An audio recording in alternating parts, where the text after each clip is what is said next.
Whoa, a beautiful moon headed towards full phase. I just can't get enough of those craters along the Terminator.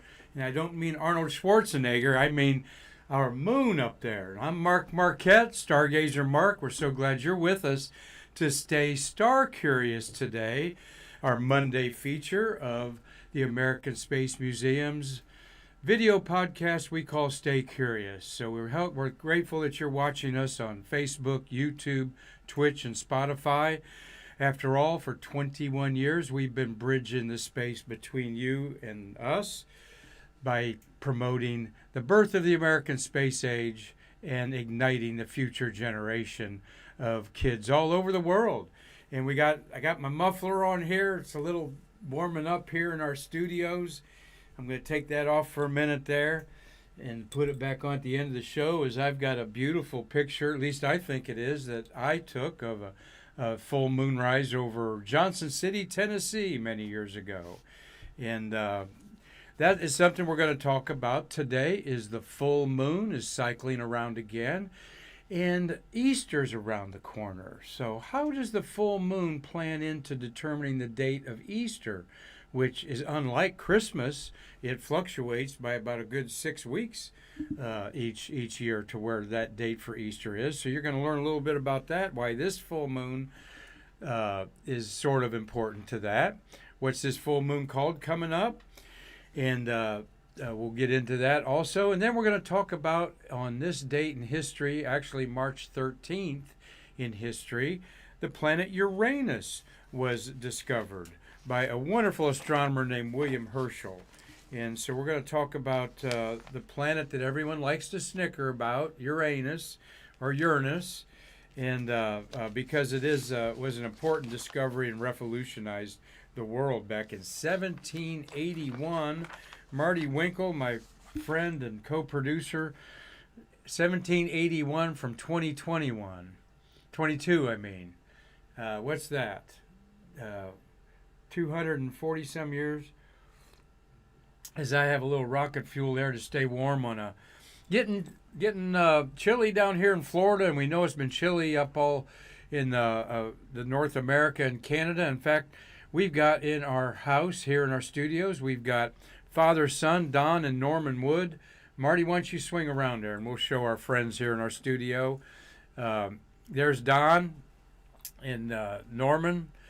There's Don's the father there. We're so glad to see them. The last time I saw them, we were having pie after a stargaze here in Titusville at the Village Inn, Marty. And that was like March 18th, or no, that would have been about March 5th or 6th or something in there. March 1st, okay, March 1st. And then you guys went back up to Canada, and pandemic shut down your country and everything. So good to see y'all. You may have got the top of the head there. Mark Usiak's in the house there too. Hi, Mark. Great to have you here. We're going to have Mark on the show tomorrow to talk about his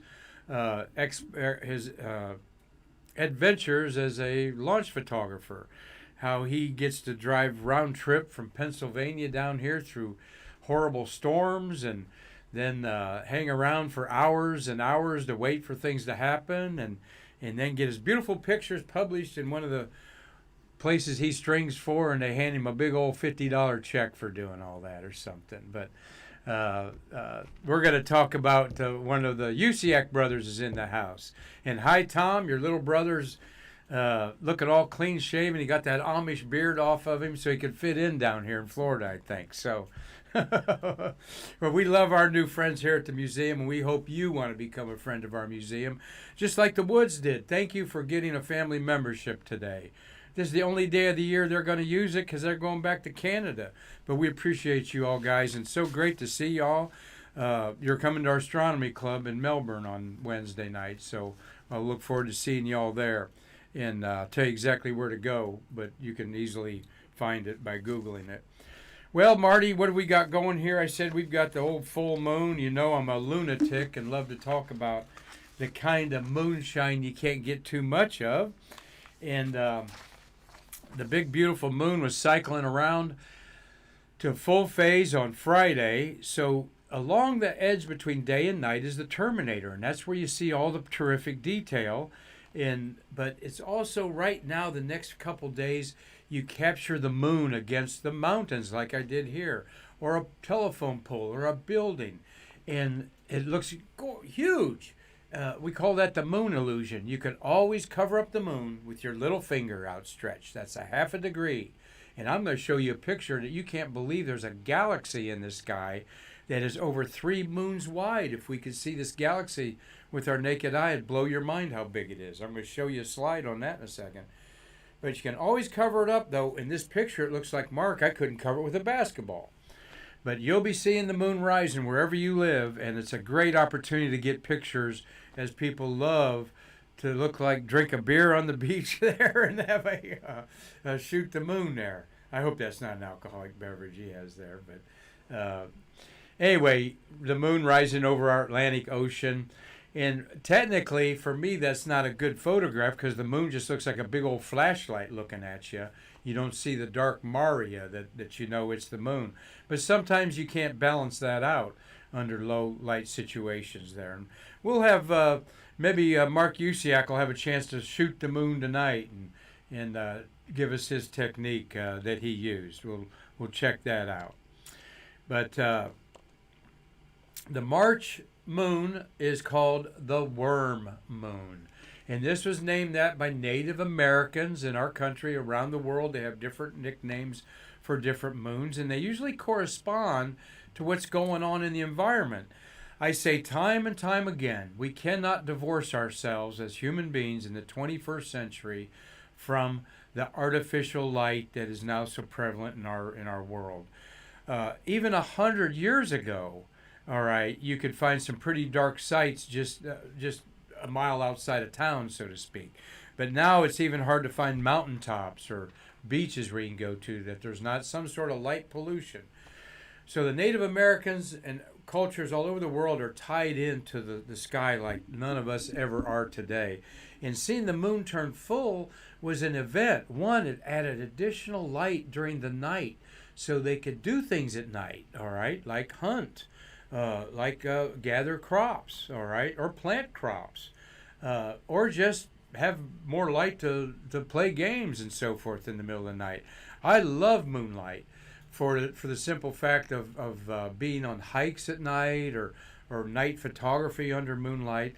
But as astronomers, we despise it because it's so bright it drowns out all but the brightest stars, and you don't see the galaxies and the nebula. Now, it doesn't affect the moonlight does not affect the planets. So moonlight and planet light are light that you really don't need your star chart and your red flashlight to look at, because your eyes don't need to be dark adapted to enjoy the moonlight. In fact, the moon through a telescope, sometimes we put neutral density filters on there to block light so it's not so bright.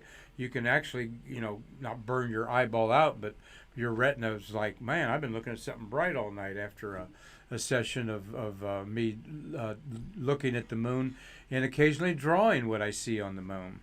So we were talking about the worm moon, and that makes sense because worms are starting to get out of the ground, particularly in the Midwest. You're seeing robins bobbing around and pulling them worms out of the ground. It's fertile soil there. So start planting is what you're thinking about, the full worm moon. Now, let's get into how the moon decides what day Easter's going to be, okay? Well, Easter is determined this way. It is the first Sunday after the first full moon that occurs after the first day of spring.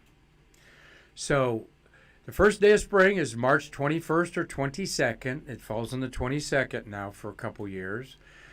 Due to our motion around the sun not being exact.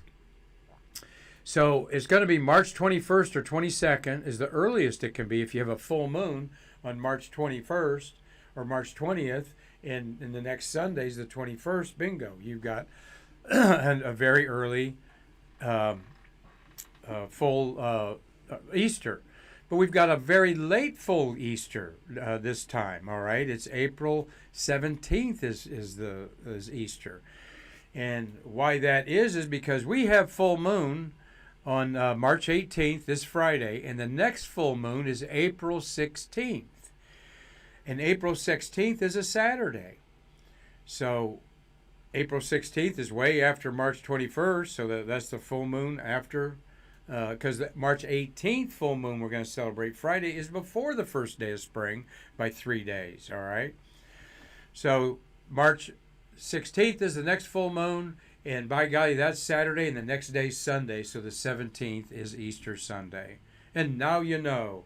So call up your church friends and lay that knowledge on them there for what's going on there.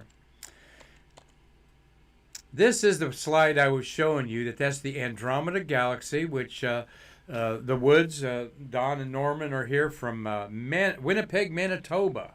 All right, right in the middle of Canada, right? Right up above the North Dakota area, right? Cold, cold, cold, right? Snowy too. Yeah, snowy too, Norm said. This is the Andromeda Galaxy, which you can see with your naked eye as a faint, fuzzy object. And this is a photograph taken of the moon in a relationship to it, all right? Look how much bigger the Andromeda Galaxy is than our moon. It covers almost 3 degrees of the night sky, where our moon, once again, I can take my little finger and blot that moon out anytime, all right? Isn't that incredible? And even astronomers, when you tell them that, you're going like, wow, there's so many hidden things that we can't see that if we had eyes like the Webb telescope, we would be seeing this in the sky a little bit like that, and some other things too. Well, I haven't thrown in a piece of the moon in a long time, and this is a moon rock from Apollo 16. I'm holding it. And a friend of mine at the University of Tennessee is privileged to carry that around with him most everywhere he goes, Paul Lewis. That was harvested by either Charlie Duke or John Young 50 years ago this week, or next week, next month. It'll be 50 years for Apollo 16. And there is a chunk of some of the moon that they brought back. And you rarely see the white, light-colored rocks.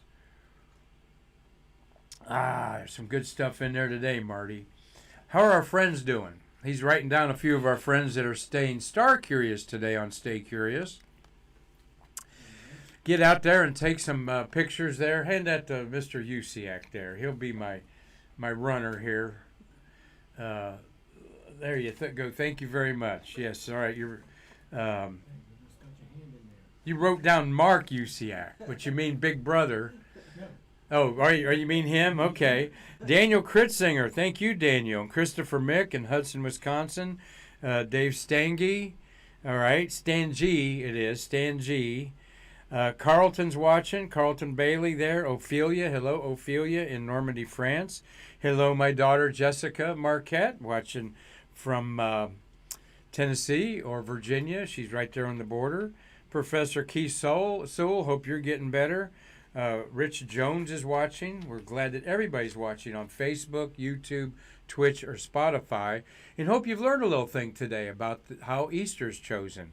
Remember, Easter is the first Sunday after the first full moon that occurs after the first day of spring. And that full moon is going to be not this one coming up, Friday, but the next full moon, April 16th, and the 17th Easter. Hope you can get out and make some beautiful pictures like this. It's worth it to get out and watch the moonrise. Every one of them's different, just like a sunrise. Well, on to a little bit of fun today with, well, not fun, history. And again, the planet that everybody snickers about when you say Uranus or Uranus. As I've said before, the International Astronomical Union is seriously considering changing the name of Uranus. Did you know that, Woods, from Canada? They're thinking of changing the name from Uranus to Urectum. Ta-da! And then maybe everybody will be happy. But it's got 2 symbols. I wonder why. The symbol on the right there with the dot on it just looks too much like the name, maybe, okay? But there's actually 2 official astrological symbols for Uranus, and the one on the left here was adopted after the one on the right. The one on the right, the circle with the arrow is Mars, Okay, and Uranus is actually the god of the heavens, all right? And I was trying to do a little math here. Yeah, 241 years ago is when this man, William Herschel, discovered Uranus, all right? And actually, he wanted to call it George's star after his benefactor, King George of England. Talk about sucking up to somebody there. I've just discovered a planet. I think I'll name it after you. You know, what are you going to do for me? You know, I will give you my fiefdom, and you take care of that. This is a beautiful painting that illustrates a lot of things going on with Sir William Herschel, whose sister, Caroline Herschel, was as ambitious and avid astronomer as he was. Actually, she recorded all of his observations, because see that telescope in the background, Marty, with the big scaffold around it there? That is what is known as the famous telescope that he had, that he actually had to raise the, you couldn't, he would go climb up on the ladder, look through it with his eye, and literally have to wait for objects to pass in front of you. It couldn't rotate around like a tank turret, but it would go up and down azimuth-wise. And he discovered over 500 faint, fuzzy objects that he thought were comets because they didn't move. Then he knew they were something else. He didn't know that some of them were galaxies containing billions of stars. He didn't know that some of them were birthplaces of thousands of stars, like the Orion Nebula. But he and a man named Charles Messier categorized all these. And Messier categorized the first 115 or so. And then Herschel had over 500 more objects that he saw. And he'd be up there on a cold day. This is outside of London, I think in Bath. Tony and Newton created this mirror telescope, and Herschel certainly expanded upon that. Marty, we got any comments or questions? I saw you writing down something there. Let me get a little chill in my bones here outside under the moonlight tonight. And quite a fascinating man, and just a good read. Look it up on Wikipedia, get a book. And the first photographs ever taken were but he was also an astronomer himself. Here is William Herschel with one of his telescopes, and his sister, Catherine, writing down things. William Herschel was actually an accomplished pianist, and he taught concert-style piano. That's how he made his money. All right, he did astronomy as a hobby, like I have for 50 years. And then one night when he went back to some of his notes, the only planet before it was Saturn, Mercury, Venus, Mars, and Saturn. All right, and Jupiter, the 5 classical planets that were visible. All right, I got them out of order. It was Jupiter and Saturn, duh. So when a new planet was discovered, twice as far away as Saturn, this was an astounding thing in 1781. It was like we're not alone almost. It's like discovering there's life somewhere, which back in the 1700s, 1800s, everybody thought life was everywhere. They had no reason to doubt that life wasn't on Mars, on Venus. Herschel himself thought that the sun would contain creatures of some sort. Though he knew it was hot, he thought they might be able to build shelters from the heat or something. He thought the moon would be inhabited. Herschel did. So anyway, on March 13, 1781 is when he observed it with a 6-inch telescope, reflecting telescope, very modest telescope, like many of us own. And he looked at it, it had changed its place. And he realized what he had found. And then, of course, watching it over a few months, they were able to figure out the science of the exact path where it was and how far away it could be. It orbits the Earth every 84 years. And we'll give you a little bit of insight into the planet Uranus, which we talked about a month ago on Stay Curious, Star Curious, because the spacecraft Voyager flew by Uranus, the only time that we've seen it up close, and it verified its ringlets going around it. And Uranus doesn't rotate, as I use my scroll here, my shuttle scroll, it doesn't rotate around up and down like this as it goes around the sun. It rolls like a bowling ball on its side around the sun. And that is very peculiar in our solar system. Something knocked it over completely. What? We don't know. Now, these are not close-up photos from Voyager. These are ones from our Hubble telescope, all right, that show markings on there that the Voyager did show us, but this is a Hubble telescope view showing you how these atmosphere changes over time. And we've got the beautiful moons of Uranus, are all very intriguing. Uranus, by the way, is about 4 times larger than the Earth. We're about 8,000 miles in diameter. Uranus and Neptune are both a little over 30,000 miles across. All right, so they're giant gaseous balls. Uranus is the coldest planet in the solar system, though it's not the farthest. All that methane that makes it green also makes it very cold. Though it's much closer than Neptune. However, it goes to 330 below zero to 360 below zero. Of course, it orbits on its side, so its poles are facing the sun all the time. It's the second least dense planet, though it wouldn't float on water like Saturn, but it would bob around. It wouldn't sink to the bottom. Be like an apple bobbing around in there probably. Of course, it's got these ropey rings, as do all of the gas giants. Jupiter also has rings, as does Neptune. They're all different, though. These are fractions of rings. They're like ringlets, like I was showing you there earlier, going around like a ropey ring around it. And there's what Uranus looks like in a modest telescope. From a backyard, anywhere from your backyard, you would be lucky to see it as a greenish disk, and it does look green. It's very tiny green. There's a lot of ice in Uranus's atmosphere. Of course, and you can see it with the naked eye if you know where to look, all right? And you can use a star chart and an app on your phone for that. But it was first recorded before Herschel actually discovered it. It was seen back in 1690 by an astronomer called Flamsteed, who thought it was just another star in Taurus, where it was later discovered in 90 years later. And they realized it was a planet. Herschel originally wanted to call it George's star after King George III of England. However, that wasn't a real popular name outside of England. So the astronomical community picked the name of the god of the skies, okay, which the Greek name was Ouranos, Uranus.